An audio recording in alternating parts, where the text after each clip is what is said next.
22 kilo weight വരുന്ന ബാറ്ററിയാണ്. അപ്പോൾ ഈ ഫുട്ബോളിൻ്റെ താഴെ വരുന്നതുകൊണ്ടുള്ള ഗുണം എന്ന് വെച്ചാൽ സെൻറ്റർ ഓഫ് ഗ്രാവിറ്റി കുറഞ്ഞത് വണ്ടി ഓടിക്കുമ്പോൾ കൂടുതൽ കൺട്രോൾ കിട്ടും. ആൻഡ്രോയിഡാണ് ഇതിൻ്റെ ഓപ്പറേറ്റിംഗ് സിസ്റ്റം വരുന്നത്. സ്നാപ്ഡ്രാഗൺ 212 ക്വാഡ് കോർ പ്രോസസ്സറാണ് യൂസ് ചെയ്തിട്ടുള്ളത്. സോ ഇന്ന് നമ്മൾ എവിടെ നിൽക്കുന്നതെന്ന് പറഞ്ഞു കഴിഞ്ഞാൽ കൊച്ചിയിലാണ്. എയ്ത്തറിൻ്റെ ഷോറൂമിൻ്റെ ഫ്രണ്ടിലാണ്.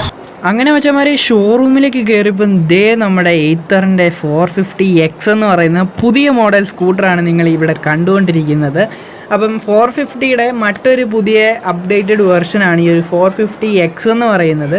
കമ്പനി ഇതിനകത്ത് കുറേ അപ്ഗ്രേഡേഷനും കാര്യങ്ങളൊക്കെ വരുത്തിയിട്ടുണ്ട്. എന്തൊക്കെയാണെന്ന് നമുക്ക് ചോദിച്ച് മനസ്സിലാക്കാം.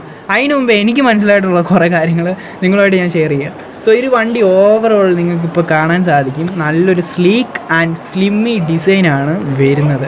സോ അതുകൊണ്ട് തന്നെ നമുക്ക് സിറ്റി റൈഡിന് പറ്റിയൊരു വണ്ടിയാണ്. ഏത് മുക്കും മൂലയിലും നൈസായിട്ട് കയറിപ്പോകുന്ന ഒരു ഡിസൈനാണ് കൊടുത്തിരിക്കുന്നത്. പിന്നെ പുറകിലേക്ക് വരുവാണെങ്കിൽ ടെയിൽ ലാമ്പിൻ്റെയൊക്കെ ഡിസൈൻ എന്ന് പറഞ്ഞു കഴിഞ്ഞാൽ ശരിക്കും ഒരു പ്രീമിയം ലുക്കോട് കൂടിയാണ് അവരത് ചെയ്തിരിക്കുന്നത്. ഇവിടെ എയ്ത്തറിൻ്റെ ഒരു ലോഗോ കാണാൻ സാധിക്കും. അതൊരു ബ്ലാക്ക് ഷെയ്ഡിലാണ് കൊടുത്തിരിക്കുന്നത്. ഫ്രണ്ടിലേക്ക് വരുവാണെങ്കിൽ മേൾ തൊട്ട് താഴെ വരെ എത്തുന്ന ഒരു ഹെഡ് ലാമ്പും നമുക്കിതിനകത്ത് കാണാൻ സാധിക്കുന്നുണ്ട്.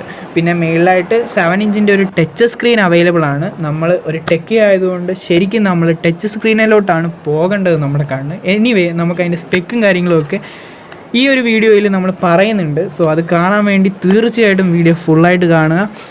അപ്പോൾ നമുക്ക് ഷോറൂമിൻ്റെ അകത്തേക്ക് പതുക്കെ ഒന്ന് കയറാം. അപ്പോൾ എന്താ അവിടെ ഒരു ചേട്ടൻ റൈഡിനൊക്കെ എടുത്തുകൊണ്ട് പോകുന്നുണ്ട്. നമുക്ക് റൈഡിന് എടുത്തുകൊണ്ട് പോകാം. അതിന് മുമ്പേ നമുക്ക് ഷോറൂമിനകത്തേക്ക് പോകാം. ഇവിടെ കുറേ പേരുണ്ടല്ലോ ഗൈസ്, എല്ലാവരും എക്സ്പ്ലെയിൻ ചെയ്ത് കൊടുക്കുവാണ് അങ്ങോട്ടും ഇങ്ങോട്ടും ഒക്കെ വണ്ടീനെക്കുറിച്ച്. നമ്മുടെ ഹെഡ് ലാമ്പൊക്കെ കത്തിക്കിടപ്പുണ്ട്. എനിവേ നമുക്ക് ബോർഡിലേക്ക് പോകാം. ഇവിടെ പെർഫോമൻസ് കൊടുത്തിട്ടുണ്ട്. ടോപ്പ് സ്പീഡ് 80 കിലോമീറ്ററാണ് കമ്പനി പറയുന്നത്. കുറച്ചുകൂടെ കൈ കൊടുത്താൽ നമുക്കൊരു 90 കയറ്റാൻ ഗൈസ് വണ്ടി.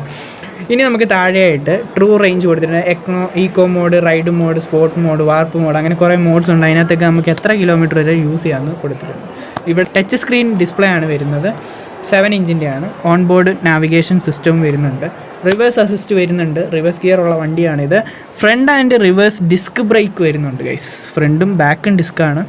റിയർ മോണോ ഷോക്ക് സസ്പെൻഷൻ ടെക്നോളജിയാണ് യൂസ് ചെയ്തിരിക്കുന്നത്. നമ്മുടെ KTMലൊക്കെ വരുന്ന ടൈപ്പ് സസ്പെൻഷനാണ്. 22 ലിറ്റർ ബൂട്ട് സ്പേസ് കപ്പാസിറ്റി ഈ ഒരു വണ്ടിക്ക് വരുന്നുണ്ട്. അതാണ് ഇതിൻ്റെ മെയിൻ ഹൈലൈറ്റഡ് ഫീച്ചർ. അതായത് ഇതിനകത്ത് സ്പേസ് ഒരുപാടുണ്ട്. കാരണം ഇതിന് പെട്രോൾ ടാങ്ക് വരുന്നില്ല. അതുകൊണ്ട് തന്നെ ആ ഒരു സ്പേസ് നമുക്ക് ബൂട്ട് സ്പേസ് ആയിട്ട് വരുന്നുണ്ട്. ഈ ഒരു വണ്ടി പല ഡിസൈനുകളിൽ വരുന്നുണ്ട്, പല കളറുകളിൽ വരുന്നുണ്ട്. അതൊക്കെ നമുക്ക് ചോദിച്ച് മനസ്സിലാക്കാം. സൈഡിലായിട്ട് നൈസായിട്ട് 2 സൈഡിലും എയ്ത്തറിൻ്റെ ബ്രാൻഡിങ് വരുന്നുണ്ട്. ഇവിടെ ഒരു വണ്ടി ഓണാക്കി വെച്ചിട്ടുണ്ട് ഗൈസ്, നോക്കട്ടെ. വാവ്, ഇതിൻ്റെ ഡിസ്പ്ലേ ഇൻ്റർഫേസ് ഇങ്ങനെയാണ് വരുന്നത്. 4 മോഡ്സ് വരുന്നുണ്ട്. Eco mode, ride mode, sports mode, warp mode. Warp മോഡലാണ് നമുക്ക് ഏറ്റവും കൂടുതൽ എക്സ്പീരിയൻസ് വരുന്നത്. അതായത് ഈ ഒരു വണ്ടിയുടെ ടോപ്പ് സ്പീഡ് നമുക്ക് വാർപ്പ് മോഡലാണ് കിട്ടുക. ഇനി നമുക്ക് ഇവിടെ ഒരു ബോർഡ് കാണാൻ സാധിക്കും. എന്താ ഒരു സ്കൂട്ടർ എന്ന് പറഞ്ഞിട്ട് വെട്ടിയിട്ടുണ്ട്. ശരിയാണ്, ഇതൊരു സ്മാർട്ട് സ്കൂട്ടറാണ്. നമ്മുടെ ഡിസ്പ്ലേയുടെ എന്താ പറയുക സ്പെക്കുകളാണ് ഈ എഴുതി വെച്ചിരിക്കുന്നത്. 7 ഇഞ്ചിൻ്റെ ടച്ച് ഡിസ്പ്ലേ ആണ്. ആൻഡ്രോയിഡ് OS വരുന്നുണ്ട്. പിന്നെ 4G കണക്ടിവിറ്റി, ഒരു സിം ഇൻബിൽഡ് ആണ്. നമുക്ക് സോഫ്റ്റ്വെയർ അപ്ഗ്രേഡ്സ് ഒക്കെ വരുന്നുണ്ട്. പിന്നെ ബ്ലൂടൂത്തിൻ്റെ 4.2 ആണ് വെർഷൻ യൂസ് ചെയ്തിരിക്കുന്നത്. 5 ഒക്കെ വന്നിട്ടുണ്ട്, എന്നാലും കുഴപ്പമില്ല. സ്നാപ്ഡ്രാഗൻ്റെ 212ൻ്റെ ക്വാഡ് കോർ പ്രോസസ്സറാണ് വരുന്നത്. അതിനുള്ള അത്യാവശ്യം ഫീച്ചേഴ്സുകളെ ഇതിനകത്ത് കൊടുത്തിട്ടുള്ളൂ. പിന്നെ ഗൂഗിൾ മാപ്സ് നാവിഗേഷൻ ഓൺ ബോർഡിൽ വരുന്നുണ്ട്. പിന്നെ മ്യൂസിക്കും കോൾ കൺട്രോളും നമുക്ക് ഇതിനകത്ത് അവൈലബിൾ ആണ്. ഡോക്യുമെൻറ്റ് സ്റ്റോറേജ് ആണ് മെയിൻ ഹൈലൈറ്റഡ് ഫീച്ചർ. വണ്ടിയുടെ RC ബുക്ക്, ലൈസൻസ് കാര്യങ്ങളെല്ലാം നമുക്ക് ഡിജിറ്റൽ പ്രൂഫായിട്ട് ഇതിൻ്റെ ഡിസ്പ്ലേയിൽ സൂക്ഷിക്കാനും ഒരു ഓപ്ഷൻ വണ്ടിക്കകത്ത് വരുന്നുണ്ട്. അച്ഛാ വരെ ഞാനങ്ങനെ തിരിഞ്ഞു നോക്കിയപ്പോൾ നേണ്ടി വീട്ടൊരു വലിയ മാപ്പൊക്കെ കൊടുത്തിട്ടുണ്ട്. ഈ ഒരു മാപ്പിനകത്ത് നമുക്ക് ഇവിടെ കുറേ പച്ചക്കുത്തുകളൊക്കെ കാണാൻ സാധിക്കും. ഈ ഒരു പച്ചക്കുത്ത് എന്തെന്ന് പറഞ്ഞു കഴിഞ്ഞാൽ നമുക്ക് ഈ ഒരു ഭാഗങ്ങളിലൊക്കെ ആയിട്ട് ചാർജേഴ്സ് അവൈലബിൾ ആണ്. സോ ഇവിടെയൊക്കെ വന്നു കഴിഞ്ഞാൽ മാത്രമേ നമുക്ക് വണ്ടി ചാർജ് ചെയ്യാൻ സാധിക്കത്തുള്ളൂ. അതും ഫാസ്റ്റ് ചാർജേഴ്സാണ് കൊടുത്തിട്ടുള്ളത്. സോ ഞാൻ ഉദ്ദേശിച്ച ചാർജറാണെന്ന് തോന്നുന്നു ഈ ഒരു സൈഡിലായിട്ടിരിക്കുന്നത്. എപ്പോഴും നമുക്ക് ആവശ്യമുള്ളൊരു ചാർജറാണ്, പോർട്ടബിൾ ചാർജർ. സോ 5 ആംപിയർ സോക്കറ്റിനകത്ത് കുത്താൻ പറ്റുന്ന ഒരു ചാർജറാണ് ഈ കാണുന്നത്. ഇത് ഫാസ്റ്റ് ചാർജറാണ്. ഫാസ്റ്റ് ചാർജ് എന്ന് പറഞ്ഞാൽ എത്ര സമയം കൊണ്ട് ചാർജ് ചെയ്യുമെന്ന് നമുക്ക് നോക്കാം. പോർട്ടബിൾ ചാർജർ എന്നൊക്കെ എഴുതിയിട്ടുണ്ട്. സോ ഈ ഒരു സോക്കറ്റിൽ കുത്തുന്ന ചാർജർ അത്യാവശ്യമാണ്. കാരണം എവിടെയെങ്കിലും പോയിട്ട് പെട്ടുപോയി കഴിഞ്ഞ് കഴിഞ്ഞാൽ നമുക്ക് ഈ ഒരു ചാർജർ യൂസ് ചെയ്തുകൊണ്ട് നമുക്ക് ചാർജ് ചെയ്യാൻ സാധിക്കും. അതും ക്വിക്ക് റീഫില്ലാണ് ഇവിടെ എഴുതിയിരിക്കുന്നത്. അതുകൊണ്ട് തന്നെ പെട്ടെന്ന് തന്നെ ചാർജ് കയറും എന്നും നമുക്ക് പ്രതീക്ഷിക്കുകയല്ല, അങ്ങനെ കമ്പനി പറയുന്നുമുണ്ട്. സോ ഇവിടെ എഴുതിയിട്ടുണ്ട് 80% ചാർജിന് 3 മണിക്കൂർ 35 മിനിറ്റ് കുത്തിയിടണം ഗൈസ്. അത് ഇച്ചിരി ചടങ്ങാണെന്ന് എനിക്ക് തോന്നുന്നു. കാരണം 3 മണിക്കൂർ 35 മിനിറ്റൊക്കെ ഒരു സ്ഥലത്ത് വെയിറ്റ് ചെയ്യാൻ പറ്റത്തില്ല. പിന്നെ താഴെയായിട്ട് ഓട്ടോ പവർ കട്ട് ഓഫ് ഒക്കെ കൊടുത്തിട്ടുണ്ട്. പിന്നെ ഓട്ടോ പവർ കട്ട് ഓഫ് ഉള്ളത് നല്ലതാണ്, പ്രത്യേകിച്ച് ബാറ്ററി വണ്ടികൾക്ക്. സോ ബാറ്ററിക്ക് കംപ്ലൈൻറ്റും കാര്യങ്ങളൊന്നും വരത്തില്ല.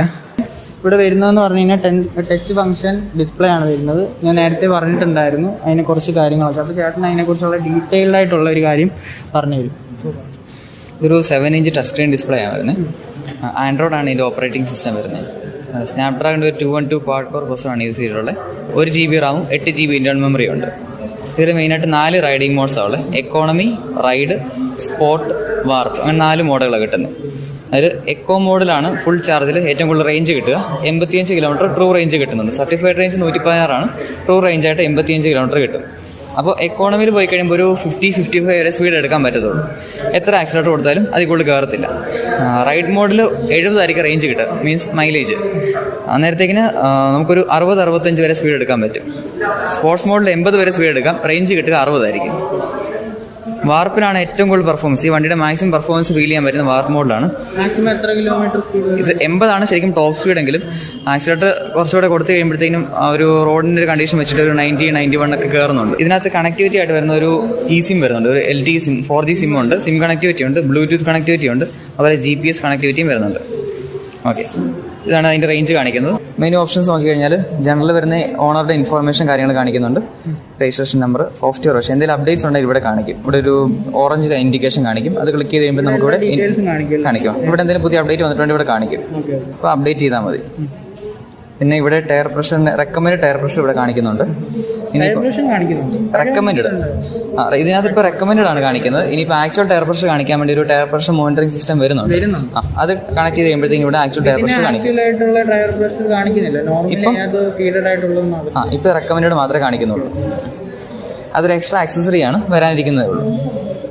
സെറ്റിംഗ്സ് നോക്കിക്കഴിഞ്ഞാൽ നമുക്ക് ബ്രൈറ്റ്നസ് അഡ്ജസ്റ്റ്മെന്റ് ഉണ്ട്. പിന്നെ ഓട്ടോ ബ്രൈറ്റ്നസ് കൺട്രോൾ, അത് ടൈം ബേസ്ഡ് ആയിരിക്കും. ഓക്കെ, പിന്നെ ലൈറ്റ് തീം, ഡാർക്ക് തീം. ഇപ്പം നൈറ്റിൽ കുറച്ചുകൂടെ റൈഡിങ്ങിന് കംഫർട്ട് കിട്ടുന്നൊരു മോഡാണ്. ഡാർക്ക് മോഡ് വന്നിട്ടുണ്ട്. പിന്നെ നമുക്ക് നോക്കിയാൽ സൗണ്ട്സ്, അതായത് ഇതിൻ്റെ ഇൻഡിക്കേറ്റേഴ്സ് ഓട്ടോമാറ്റിക്കായിട്ടാണ് ഓഫ് ആവും. സെൻസറും ടൈമറും വരുന്നുണ്ട്. ഓക്കെ, കാറിൻ്റെ പോലെ തന്നെ ഇതിനകത്തിപ്പം ഇൻഡിക്കേറ്റർ സൗണ്ട് നമുക്ക് ഇവിടെ ഓഫ് ചെയ്യാൻ പറ്റും. അതായത് ഇപ്പം മ്യൂട്ടാണ്, ഇൻഡിക്കേറ്റർ ഓൺ ആണ്,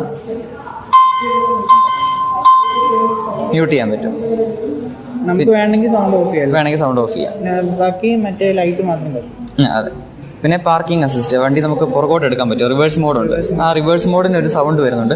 ആ സൗണ്ട് നമുക്ക് ഇവിടെ ഓഫ് ചെയ്യാൻ പറ്റും. പിന്നെ ഗൈഡ് മീ ഹോം ലൈറ്റ്, അതൊരു പുതിയ അപ്ഡേറ്റിൽ വന്നൊരു ഫീച്ചറാണ്. അതായത് നമ്മൾ രാത്രി ഇപ്പോൾ വണ്ടി എവിടെയെങ്കിലും വെച്ചിട്ട് പോവാണ്, കീ ഊരിക്കൊണ്ട് പോകുമ്പോഴത്തേക്കും ഒരു 15 സെക്കൻഡ് ഹെഡ് ലാമ്പ് കത്തി തന്നെ നിൽക്കും ഈ ഒരു guide me home light on ആക്കി കഴിഞ്ഞാൽ. പിന്നെ ഇൻകോഗ്നിറ്റോ, ഈ ഒരു ഓപ്ഷൻ യൂസ് ചെയ്യുന്നത് ഇത് ഓൺ ചെയ്ത് കഴിഞ്ഞാൽ നാവിഗേഷൻ നമുക്ക് യൂസ് ചെയ്യാൻ പറ്റത്തില്ല. GPS ഓഫ് ആയിരിക്കും. നമ്മൾ എവിടെയൊക്കെ പോയി എന്നുള്ളതിൻ്റെ ഒരു ഹിസ്റ്ററി ഇതിനകത്ത് സേവ് ആവത്തില്ല. പിന്നെ റിയൽ ടൈം എഫിഷ്യൻസി എന്ന് പറയുമ്പോൾ ഗൂഗിൾ മാപ്പ് യൂസ് ചെയ്യാൻ പറ്റത്തില്ല. പിന്നെ റിയൽ ടൈം എഫിഷ്യൻസി, നമ്മൾ ഓടിക്കുന്ന ഒരു പാറ്റേൺ അനുസരിച്ച് കളർ ചേഞ്ച്, അതായത് സ്പീഡ് കൂടുതൽ ഓടിക്കുമ്പോഴത്തേനും വല്ലാണ്ട് അഗ്രസീവായിട്ട് ഓടിച്ചു കഴിഞ്ഞാൽ ഒരു റെഡ് ഇൻഡിക്കേഷൻ ആയിരിക്കും ഇവിടെ കാണിക്കുന്നത്. കുറച്ചുകൂടെ ബൈക്ക് ഓടിച്ചു കഴിയുമ്പോൾ ഓറഞ്ച്, പിന്നെയും വളരെ എക്കോണമിക്കലായിട്ട് ഓടിച്ചു കഴിഞ്ഞാൽ ഗ്രീൻ ഇൻഡിക്കേഷൻ കാണിക്കും. പിന്നെ എറേഴ്സ് എന്തെങ്കിലും ഉണ്ടെങ്കിൽ ഇവിടെ ഡിസ്പ്ലേ ആയിട്ട് വരും. എന്ത് കംപ്ലൈൻറ്റ് ഉണ്ടല്ലോ, എന്തെങ്കിലും ക്രിട്ടിക്കലായിട്ടുള്ള ബാറ്ററി കംപ്ലൈൻറ്റോ അല്ലെങ്കിൽ സോഫ്റ്റ്വെയർ കംപ്ലൈൻറ്റ് എന്ത് വന്നാലും ഇവിടെ കാണിക്കും. Documents, RC book, insurance, licence ഒക്കെ നമുക്ക് ഇതിലോട്ട് അപ്ലോഡ് ചെയ്യാൻ പറ്റും. അപ്പോൾ നമുക്കിപ്പം അത് കൂട്ടത്തിൽ കൊണ്ടു നടക്കേണ്ട ആവശ്യമില്ലായിരിക്കുമല്ലോ. വേണ്ട, സോഫ്റ്റ് കോപ്പി കാണിക്കാൻ പറ്റും. ഇത് തന്നെ കാണിച്ചാൽ മതി. ഇപ്പം ഞാൻ ഒരിടത്ത് ഒരു കേട്ടിട്ടുണ്ട്, അതായത് ഹാർഡ് കോപ്പി എപ്പോഴും കൈ കൊണ്ട് നടക്കണം, അത് സോഫ്റ്റ് കോപ്പി അവർ അംഗീകരിക്കുന്നില്ലെന്നൊക്കെ ഞാൻ 2-3 നിലവിൽ കുഴപ്പമില്ലെന്നാണ് അറിയിച്ചിട്ടുള്ളത്. പിന്നെ ഷട്ട് ഡൗൺ എന്ന് പറഞ്ഞ ഓപ്ഷൻ, അതായത് ഇപ്പോൾ ഒരു 10 to 15 days വണ്ടി എടുക്കുന്നില്ല, വെറുതെ ഇരിക്കുകയാണെന്നുണ്ടെങ്കിൽ ഈ ഷട്ട് ഡൗൺ ഓപ്ഷൻ ചൂസ് ചെയ്യാം. അതായത് ബാറ്ററി വെറുതെ ഡ്രെയിൻ ആയി പോകത്തില്ല. നോർമൽ കണ്ടീഷൻ നമ്മളിപ്പോൾ കീ ഓഫ് ചെയ്ത് കഴിഞ്ഞാലും GPS നെറ്റ്വർക്ക് ഓൺ ആയിരിക്കും. കാരണം ഇതിൻ്റെ കണക്റ്റഡ് ആയിട്ടുള്ള ഫീച്ചേഴ്സിനകത്ത് വരുന്നതാണ്. അതായത് ഫൈൻ മൈ സ്കൂട്ടർ, നമുക്ക് ഫോണിൽ അറിയാൻ പറ്റും വണ്ടി എവിടെയാണെന്നുള്ളത്, ലൈവായിട്ട് ട്രാക്ക് ചെയ്യാൻ പറ്റും. പിന്നെ അതുപോലെ തന്നെ മൂവ്മെൻറ്റ്സ് ലൈവായിട്ട് നമുക്ക് ലൊക്കേഷൻ കാണാൻ പറ്റും. പിന്നെ അതുപോലെ തന്നെ പുഷ് നാവിഗേഷൻ, ഫോണിൽ നിന്ന് ലൊക്കേഷൻ വണ്ടിയിലോട്ട് സെൻഡ് ചെയ്യാൻ പറ്റും. അപ്പോൾ അതൊക്കെ അതുപോലെ തന്നെ റിമോട്ട് ചാർജ് മോണിറ്ററിംഗ്. നമ്മൾ എവിടെയെങ്കിലും വണ്ടി ചാർജ് ചെയ്യാൻ വെച്ചിട്ട് പോയി കഴിഞ്ഞാൽ ഫോണിൽ അറിയാൻ പറ്റും എത്ര ശതമാനം ചാർജ് ചെയ്യും. ഇപ്പോൾ വണ്ടി വന്ന് ഇടയ്ക്കിടയ്ക്ക് നോക്കേണ്ട ആവശ്യം വരുന്നില്ല, ഫോണിൽ തന്നെ അറിയാൻ പറ്റും എത്ര ശതമാനം ചാർജ്. അങ്ങനെയുള്ള കണക്റ്റഡ് ഫീച്ചേഴ്സ്. പിന്നെ ഒരു പുതിയ അപ്ഡേറ്റ് വന്നതാണ് ടോ ഡിറ്റക്ഷൻ, അതായത് തെഫ്റ്റ് അലേർട്ട് വന്നിട്ടുണ്ട്. അതായത് വണ്ടി ആരെങ്കിലും നമ്മൾ കെട്ടി വലിച്ചുകൊണ്ട് പോയി കഴിഞ്ഞാൽ നമുക്കത് ഇതിലൊരു അലേർട്ട് കാണിക്കും, ഫോണിൽ അറിയാൻ പറ്റും. അപ്പോൾ അതൊക്കെ എപ്പോഴും നെറ്റ്വർക്കും GPS ഓൺ ആണെങ്കിൽ മാത്രമേ ഇതൊക്കെ യൂസ് ചെയ്യാൻ പറ്റത്തുള്ളൂ. അപ്പോൾ ഷട്ട് ഡൗൺ ചൂസ് ചെയ്യുമ്പോൾ ഇതെല്ലാം ഡിസ്കണക്റ്റ് ആവും. ലാസ്റ്റ് ഷട്ട് ഡൗൺ ചെയ്യുന്ന ആ ലാസ്റ്റ് ലൊക്കേഷൻ മാത്രമേ ഫോണിൽ കാണിക്കത്തുള്ളൂ. ആപ്ലിക്കേഷൻ ഇതിനകത്തോ ഇല്ല. ആൻഡ്രോയിഡ് ആണെങ്കിലും ഇതിൻ്റെ നമ്മൾ തന്നെ ഡെവലപ്പ് ചെയ്തേക്കുന്ന യൂസർ ഇൻ്റർഫേസ് ആണ്. പിന്നെ ഇതിനകത്ത് ഇവിടെ ഉണ്ടല്ലോ സൈഡ് സ്റ്റാൻഡ് സെൻസർ ഉണ്ട്. ഇത് കിൽ സ്വിച്ചിൻ്റെ ആണ് വരുന്നത്. ഇതൊക്കെ ഈ നോട്ട്സ് ആണ് ഇവിടെയാണ് മാറ്റേണ്ടത്. അതെ, ഇതിനകത്ത് നമ്മൾ ഓടിക്കുന്ന സമയത്ത് ഈ സ്വിച്ചാണ്, സ്ക്രോൾ സ്വിച്ചാണ് നമ്മൾ മോഡ് ചേഞ്ച് ചെയ്യാൻ വേണ്ടി യൂസ് ചെയ്യുന്നത്. ഇവിടെ ഓടിക്കുന്ന സമയത്ത് ഇതായിരിക്കും, കാരണം ആക്സിലേറ്റർ കൊടുക്കുമ്പോഴത്തേക്കും ടച്ച് സ്ക്രീൻ ലോക്ക് ആയിരിക്കും. ഓക്കെ, അന്നേരം ഇതിലായിരിക്കും നമുക്ക് മോഡ് ചേഞ്ച് ചെയ്യാൻ പറ്റുന്നത്. ഇതിനകത്ത് പിന്നെ കാണിക്കുന്ന odometer reading, trip A trip B എന്ന് പറഞ്ഞ 2 ഓപ്ഷൻ ഉണ്ട്. പിന്നെ കറണ്ട് റൈഡ്. ഇപ്പോൾ ഒരു റൈഡ് പോയി കഴിയുമ്പോൾ എത്ര മിനിറ്റ് എടുത്തു അതിൻ്റെ ആവറേജ് കിലോമീറ്റർ കാണിക്കും. ട്രിപ്പ് സെറ്റ് ചെയ്ത് പോയി കഴിഞ്ഞാൽ അതിനുവേണ്ടി എത്ര പവർ ബാറ്ററിയിൽ നിന്ന് എടുത്തു എന്നുള്ളത് ഇവിടെ അറിയാൻ പറ്റും. പിന്നെ എന്തോ ഒരു പാക്കേജ് ഇതിനുണ്ടെന്ന് പറയുന്നത്, ചാർജിങ് പാക്കേജ്. ചാർജിങ്ങിൻ്റെ അല്ല, ഇതിനകത്ത് ഏതറിൻ്റെ കണക്ഷൻ പാക്കേജാണ്. അതായത് 1500 രൂപയുടെ ഏതർ കണക്ട് ലൈറ്റ് എടുത്തു കഴിഞ്ഞാൽ നാവിഗേഷനും അതുപോലെ തന്നെ ഓവർ ദിയർ അപ്ഡേറ്റ്സ് എല്ലാം 4 മാസത്തിൽ ഓരോ സോഫ്റ്റ്വെയർ അപ്ഡേറ്റ്സ് കിട്ടും. അതിനുവേണ്ടി 1500 രൂപയായിരിക്കും പേ ചെയ്യേണ്ടി വരിക ഒരു വർഷത്തേക്കിന്. അതിന് തന്നെ 2400 പ്രോ പ്ലാൻ എടുത്ത് കഴിയുമ്പോഴേക്കും നോക്കി ഞാൻ നേരത്തെ പറഞ്ഞ ടോ അലേർട്ട് അതുപോലെ തന്നെ പുഷ് നാവിഗേഷനൊക്കെ കിട്ടുന്നത് ആ പ്രോ പ്ലാൻ എടുക്കുമ്പോഴേക്കും ഫോണിൽ കിട്ടുക. പിന്നെ സർവീസിന് വേണ്ടി വേറെ പാക്കേജ് ഉണ്ട്. അത് 2400 ഒരു വർഷത്തെ പാക്കേജാണ് വരുന്നത്. അതെടുത്ത് കഴിയുമ്പോഴത്തേക്കും road side assistance, puncture assistance, charger run out, scheduled maintenance cost, labour cost cover ആവുന്നുണ്ട്. അത് 25 കിലോമീറ്റർ റേഡിയസിലായിരിക്കും ഈ റോഡ് സൈഡ് അസിസ്റ്റൻസും കാര്യങ്ങളും കിട്ടുക. ബാക്കി ലേബർ കോസ്റ്റ് ഒക്കെ കവർ ആവും. ബൂട്ട് സ്പേസ് കാണിക്കണം.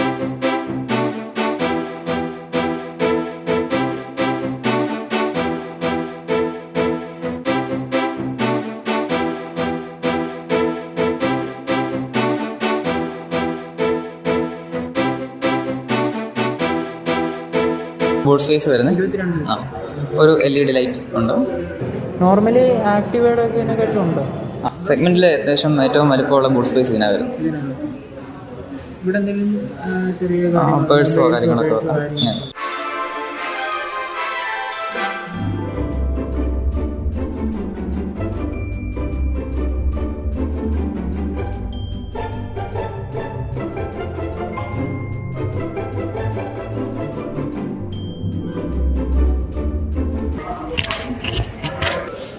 ബാറ്ററി പാക്കിംഗ് ഇവിടെ വരുന്നത്, ഈ ഒരു ഭാഗത്തേക്ക് ഇവിടെയാണ്. അതായത് ഇതിലൊരു ബെനിഫിറ്റ് എന്ന് പറയുമ്പോൾ ഇതൊരു 22 കിലോ വെയിറ്റ് വരുന്ന ബാറ്ററിയാണ്.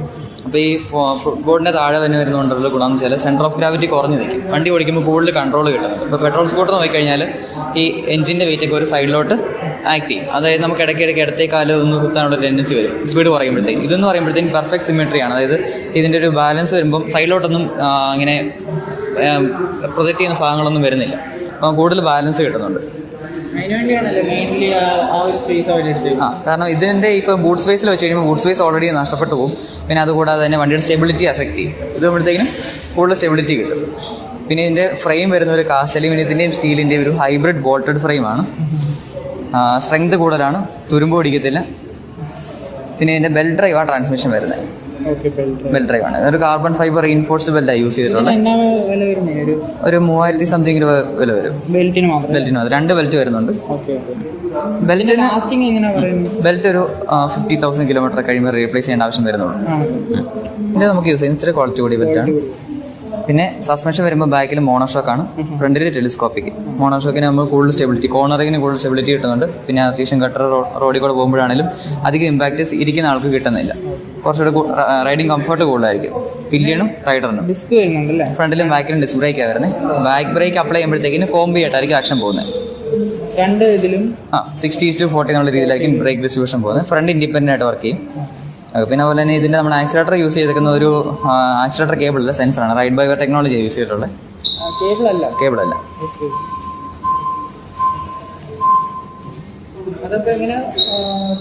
സെൻസർ അത് അവിടെ ഒരു സെൻസർ ഉണ്ടാവും ആക്സിലേറ്ററിൻ്റെ അവിടെ. അതിൽ നിന്ന് മോട്ടറിലോട്ട് സിഗ്നൽ സെൻഡ് ചെയ്യുക ചെയ്യുന്നത്. ഇതിന്റെ ഏകദേശം പ്രൈസ് എങ്ങനെ വരുന്നത്? ഓൺ റോഡ് വരുമ്പോൾ 178 450Xന്. ഇതിന്റെ തന്നെ കുറഞ്ഞ മോഡലാണ് 450+. അതിന് 158. ആ മോഡൽ ഇവിടെ സെയിം കാണാൻ സെയിം തന്നെ. ആ മോഡൽ ഇപ്പോൾ ഇവിടെ ഇല്ല. ഇതിന് സെയിം തന്നെയാണ്. പെർഫോമൻസ് ലിമിറ്റ് ചെയ്തൊക്കെയാണ്. അതായത് മോട്ടറിന്റെ ഇതിന് 6 kW ഔട്ട്പുട്ടാണ് കിട്ടുന്നത്. അതിന് 5.4 വരുന്നുള്ളൂ. അതുപോലെ ടോർക്ക് ഇതിന് 26 Nm ടോർക്ക് പ്രൊഡ്യൂസ് ചെയ്യുന്നുണ്ട്. അത് 22 വരുന്നുള്ളൂ. പിന്നെ അതുപോലെ ബാറ്ററി കപ്പാസിറ്റി ഇത് 2.9 kW ലിഥിയം അയൺ ബാറ്ററിയാണ്.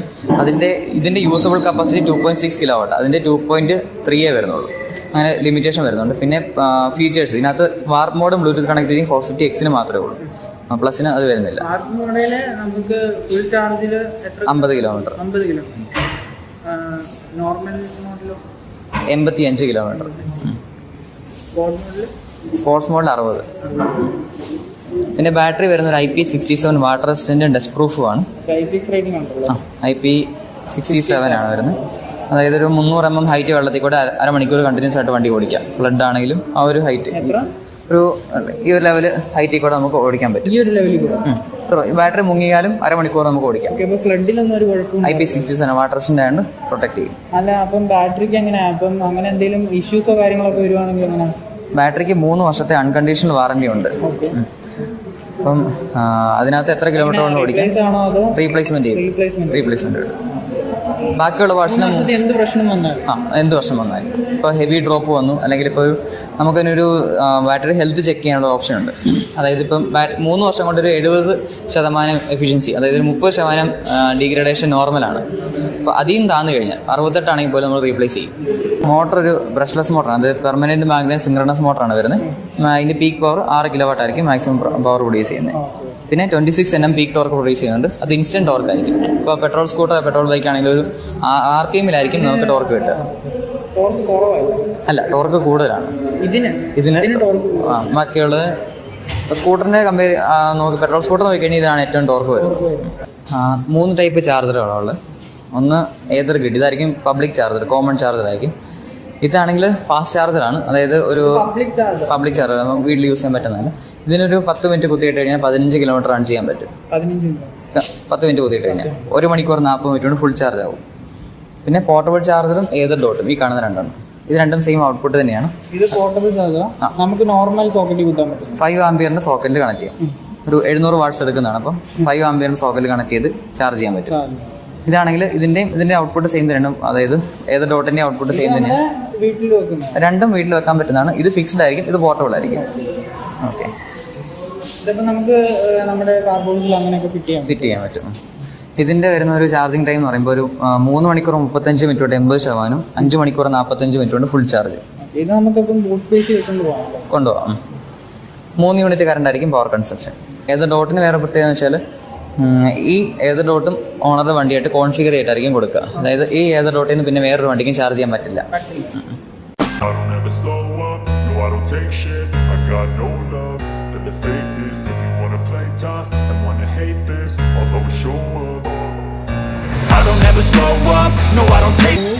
ഇത് വെച്ച് മാറ്റേണ്ടി വരും. ഈ സ്വിച്ച് വെച്ച് മോഡ് മാറ്റി ഇത് വെച്ച് മാറ്റേണ്ടി വരും. ആക്യുറേറ്റ് മൊത്തം കുറച്ചിട്ട് വേണം മോഡ് മാറ്റാൻ. ഇപ്പോൾ 4 മോഡിൽ ട്രൈ ചെയ്തു. സൈഡ് സ്റ്റാൻഡ് എന്നാലും സ്റ്റാർട്ട് ആവത്തുള്ളൂ. സ്റ്റാർട്ട് ആവില്ല. സൈഡ് സ്റ്റാൻഡ്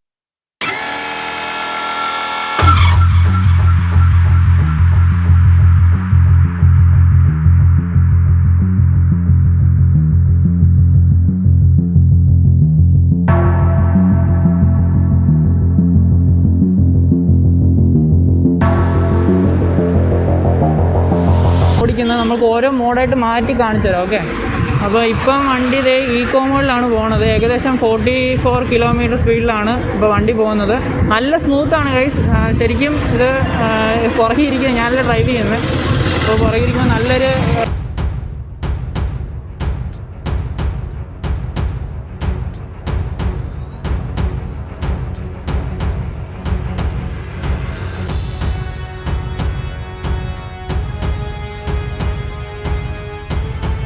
ഇരിക്കുമ്പോൾ മാത്രമേ മോട്ടറിൻ്റെ ചെറിയൊരു അനക്കം അറിയുന്നുള്ളൂ. ബാക്കി വണ്ടി ഫുള്ള് സൈലൻ്റ് ആണ് കേട്ടോ.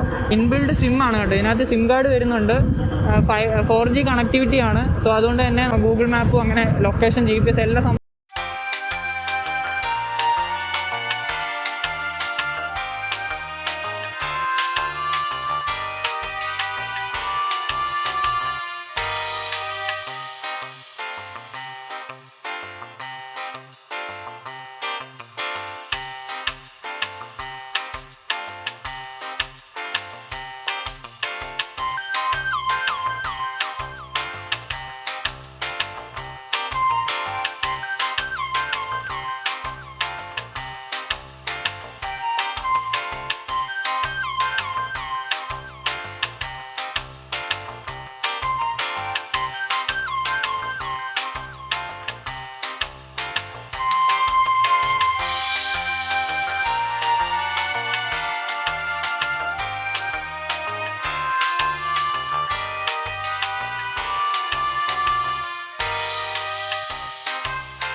ബൈ.